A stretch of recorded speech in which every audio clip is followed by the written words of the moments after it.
Fala aí, meu amigo rubro-negro, minha amiga rubro-negra, seja muito bem-vinda aí ao canal Mengão Pós-Jogo. Vamos falar sobre a partida de ontem do Flamengo, primeira partida do Mengão no Campeonato Brasileiro, empate diante da boa equipe do Atlético Goianiense. Vamos falar disso tudo aí, mas após a vinheta. Roda essa vinheta aí, diretoria.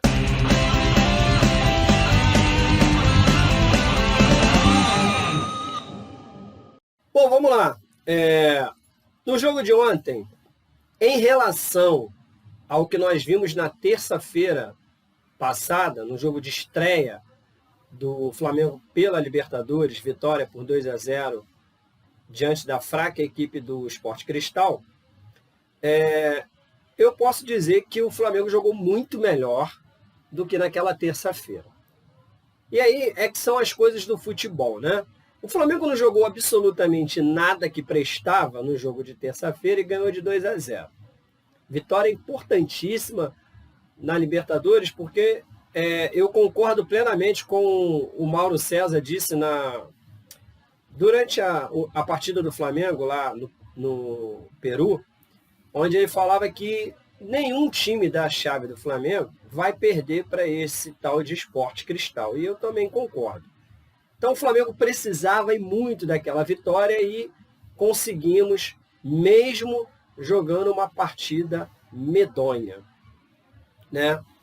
Ontem, na estreia do Campeonato Brasileiro, eu confesso para vocês que eu não estava muito esperançoso que o Flamengo fosse fazer o que muitos aí imaginam, porque existem muitos torcedores do Flamengo ainda que ainda estão muito presos a 2019, que acha que o Flamengo vai entrar em todos os jogos e vai amassar todo mundo.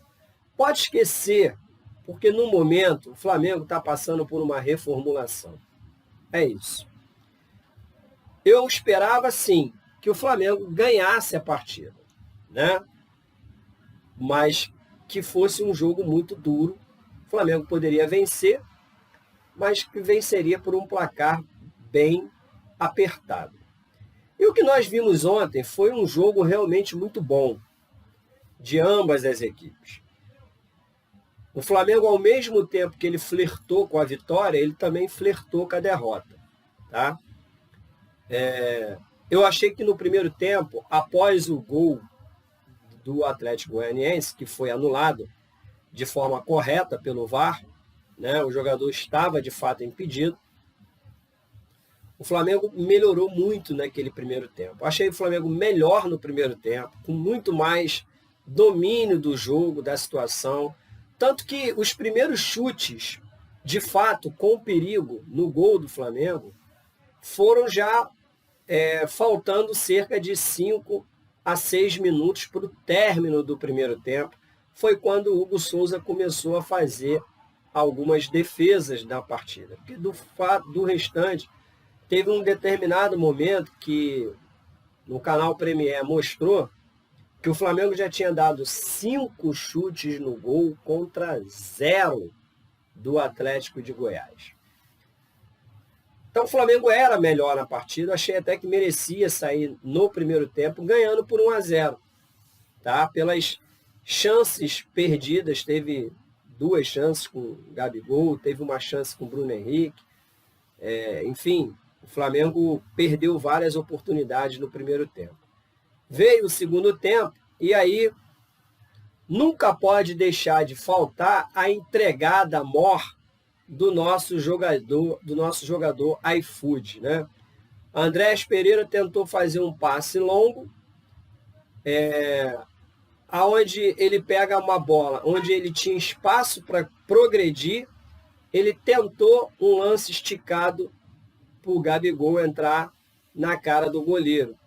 O lance foi interceptado pelo zagueiro, e aí, meu camarada, o zagueiro estava pegando a defesa do Flamengo saindo, né? Porque o Flamengo estava sofrendo um ataque do Atlético de Goiás, quando o Flamengo recupera a bola e dá no pé do Andreas. E aí ele faz o quê? Ele devolve a bola para o adversário no momento que a defesa toda estava saindo. Ou seja, pegou praticamente uma defesa que o Flamengo já jogou com uma defesa toda desmantelada, porque não jogou o Gustavo Henrique. Fabrício Bruno está machucado desde o jogo do Fla-Flu. Pablo, sem previsão. E Rodrigo Caio, a mesma coisa. Então, assim, o Flamengo estava com a sua defesa toda desmantelada, jogando com o Ilharão improvisado e Léo Pereira também. E deu no que deu. Os caras fizeram 1-0 e o gol deles, assim, eu vi uma total falta de colocação do Ilharão. E aqui eu quero abrir um parêntese. Olha, eu acho que para o Ilharão já deu, entendeu? Não tem mais, a gente tem que encerrar ciclos. E o Flamengo não encerra esses ciclos. O Paulo Souza, só o fato dele hoje já estar dispensando o René para o Internacional, na minha opinião, já valeu a contratação do Paulo Souza.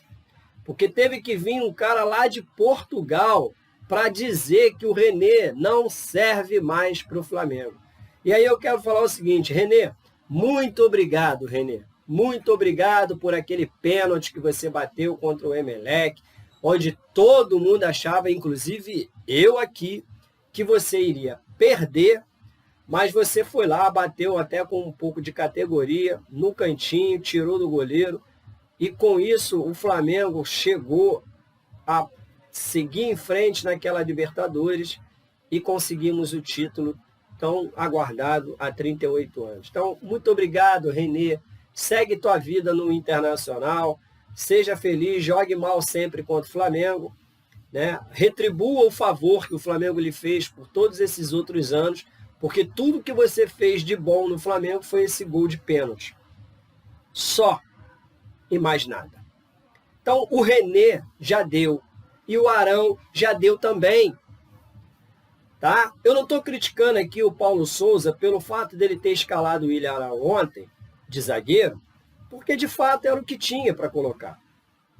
Né? O Flamengo tem uma zica aí de azar com um negócio de zagueiro, que tá um negócio feio já de 2 anos para cá. E ontem não tinha, apesar de que, volto a falar, né? O Noga foi dispensado, né, justamente para o adversário de ontem.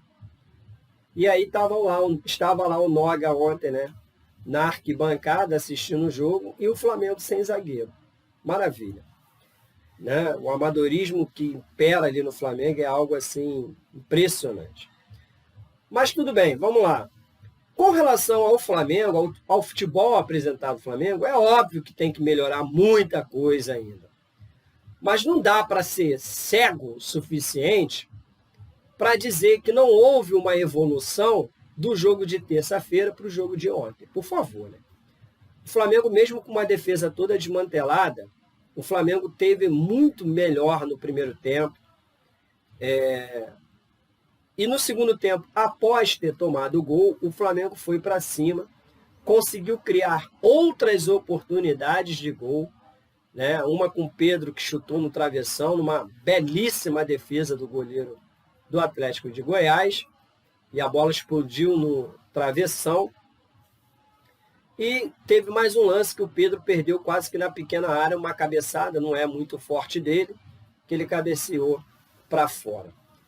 Né? O Flamengo conseguiu chegar ao gol, muito na base do abafa, mas o Flamengo não foi um time completamente desorganizado, como foi, por exemplo, na final do Campeonato Carioca. E aí, eu quero dizer o seguinte, por que ontem nós tivemos um time melhor do que na terça-feira? Porque, ao que tudo indica, o time viu, principalmente os paneleiros, viram que o tiro que eles deram dessa vez saiu meio que pela culatra, porque a torcida não abraçou a ideia. Porque o torcedor começou a entender o seguinte, o Paulo Souza pode até ser cobrado, eu acho que deve ser cobrado. O Flamengo, de fato, não vem apresentando um bom futebol, né? E pelo tempo que ele já tem à frente do clube, já era para estar apresentando pelo menos uma melhora no futebol. Porém, volto a dizer aqui o que eu disse no meu vídeo passado. o problema no Flamengo não se resume em tirar o Paulo Souza.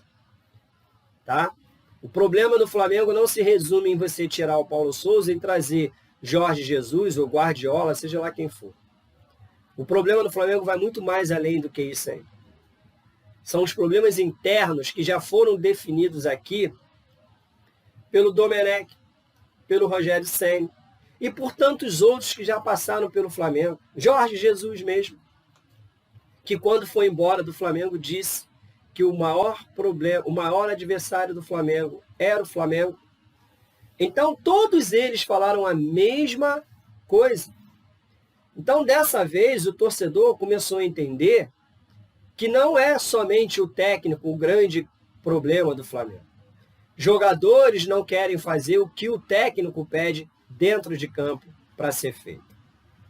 Aí, hoje eu tive que ler um comentário no Twitter de um torcedor dizendo o seguinte, baseado na coletiva que Paulo Souza deu ontem, dizer, mas é muito difícil para um jogador entender o que ele está querendo falar, que ele fala toda hora de mudanças táticas durante uma partida. Ele falou de 3, por sinal. Porque ontem a coletiva de pós-jogo, né, do Flamengo, o Paulo Souza foi bombardeado por várias perguntas imbecis, ridículas, sem cabimento algum, de pessoas que não entendem bulhufas de futebol. E muito menos do que se passa dentro do Flamengo. E ele respondeu dentro da sua maestria, que ele é peculiar, de conhecedor de futebol. Mas foram perguntas ridículas, idiotas, né? Que a gente fica sempre assim, não é possível que essas pessoas não estão vendo isso. O problema do Flamengo não se trata de técnico. Somente de técnico? Não. O problema do Flamengo vai muito mais além disso. Os jogadores não queriam fazer o que o técnico pedia. E aí foi que eu falei, né, que eu li no comentário no Twitter, que o cara dizendo que era muito difícil para o jogador entender 3 mudanças táticas dentro de uma partida. Eu fico imaginando eu, que sou professor de matemática, tive que a minha vida inteira aprender toda a matemática que é ensinada no ensino fundamental e no ensino médio, para eu poder ensinar para os meus alunos, para que eles possam fazer vestibular, para que eles possam fazer concurso para concurso público, concurso para a área militar, uma porção de coisa por aí. Imagine eu, ganhando esse salário de professor que a gente ganha aqui no Rio de Janeiro, tendo que aprender tudo isso. E o jogador que ganha quase 1 milhão por mês, ele não pode entender sobre 3 mudanças táticas dentro de uma partida. Olha, sinceramente, é querer acariciar demais jogador de futebol. Então, tem muito torcedor do Flamengo que, de fato, se fosse torcedor, por exemplo, do Barcelona, o Xavi já tinha caído lá no Barcelona. De acordo com esses torcedores mequetrefe que a gente tem aqui no Brasil, na torcida do Flamengo. Então, assim, o Flamengo precisa melhorar. Só que querer exigir cabeça de técnico com 16 jogos à frente do time é uma piada um negócio desse. É uma piada. Querer exigir. Mas se fosse técnico brasileiro... Meu irmão, técnico brasileiro, já falei aqui uma vez, vou falar mais 200, estão ultrapassados. Aceita que dói menos. Técnico brasileiro está tudo ultrapassado. Tá? Técnico brasileiro estão todos eles ultrapassados. Não é à toa que o Abel está nadando de braçada aqui no Brasil. Não é à toa que Jorge Jesus chegou aqui e ganhou esses campeonatos todos que ele ganhou aí com os 2 pés nas costas. Não é à toa que o técnico lá do Atlético Mineiro passeou e vem passeando no futebol brasileiro. Não é à toa que o Vojvoda pegou um time simples como é o do Fortaleza e levou para a Libertadores. Então tá aí a prova, gente. Técnico brasileiro está ultrapassado. Olha o papelão que o Tite faz na seleção do Brasil, por exemplo. Futebol medíocre que essa seleção joga, mas que está enganando bastante pessoas aí. Porque ganhar essa Copa, ou melhor, essa fase de grupos sul-americana aqui é mole, meu irmão. Não precisa nem trazer os estrangeiros, não. Os próprios jogadores aqui do nosso futebol fazem um time bom para ganhar de Peru, de Chile, de Bolívia, tranquilamente. Tranquilamente. Tá? Então é por isso. Entendeu? Se fosse técnico brasileiro, a gente não tinha, de fato, muita esperança de ver alguma coisa melhorar, não. Não tem. Tá? Mas mesmo sendo técnico brasileiro, a gente não viveu, não fiquei aqui, por exemplo, pedindo cabeça de ninguém com 20 jogos, com 16 jogos, não. Nem a do Renato Gaúcho eu fiz isso. Tá? Domenech, por exemplo, foi um cara que eu defendi até onde deu. Tá? Rogério Ceni, a mesma coisa. Inclusive, quando o Rogério Ceni foi demitido do Flamengo, eu fiz um vídeo aqui onde eu falei, na minha opinião, tem tudo para ser um dos melhores técnicos do futebol brasileiro, até de chegar à seleção brasileira. Sabe por quê? Porque o Rogério Ceni é um cara estudioso de futebol. Ele não é um bobão que bota os 11 lá dentro de campo e fica gritando na beira do campo, vamos lá! Não, o Rogério Ceni é um cara estudioso de futebol. Tá? Mas eu acho que ainda precisa muito aprender, muita coisa ainda. O Rogério Ceni precisa ainda muito aprender. Ele ganhou um campeonato brasileiro, sim. Ganhou um campeonato brasileiro pelo Flamengo.